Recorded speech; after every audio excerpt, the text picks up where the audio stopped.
We back at it. Thought y'all was going to escape this chapter 4. Not today, son. We're going to be in James chapter 4 on this walk. Why are we reading the book of James? Shows practical ways to live as a Christian and shows that it is possible to believe the right things yet live the wrong way. But this book will also show you how to turn right doctrine into right living. Who wrote the book? It is believed to be James who wrote this. James is Jesus' brother. And when was this written? Between 40 and 50 AD, after the death. James chapter 4. Submit yourself to God. What causes fights and quarrels among you? Don't they come from your desires that battle within you?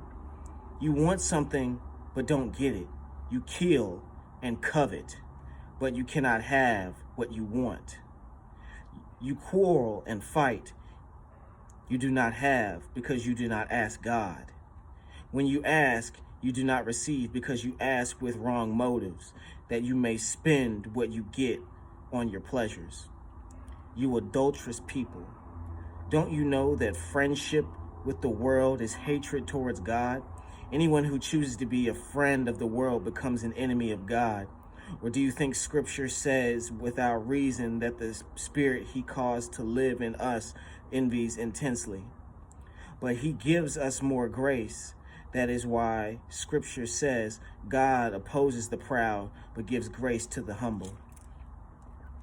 Submit yourselves then to God, resist the devil, and he will flee from you. Come near to God, and he will come near to you. Wash your hands, you sinners, and purify your hearts, you double-minded. Grieve, mourn, and wail. Change your laughter to mourning and your joy to gloom. Humble yourselves before the Lord, and he will lift you up.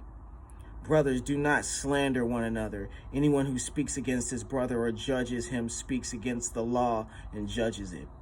When you judge the law, you are not keeping it, but sitting in judgment on it.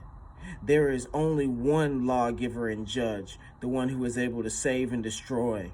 But you, who are to judge your neighbor. Now listen, you who say, today or tomorrow we will go to this or that city, spend a year there, carry on business and make money. Why? You do not even know what will happen tomorrow. What is your life? You are a mist that appears for a little while and then vanishes. Instead, you ought to say, if it is the Lord's will, we will live and do this or that. As it is, you boast and brag. All such boasting is evil. Anyone then who knows the good he ought to do and doesn't do it sins. Catch y'all tomorrow. Appreciate it for tuning in.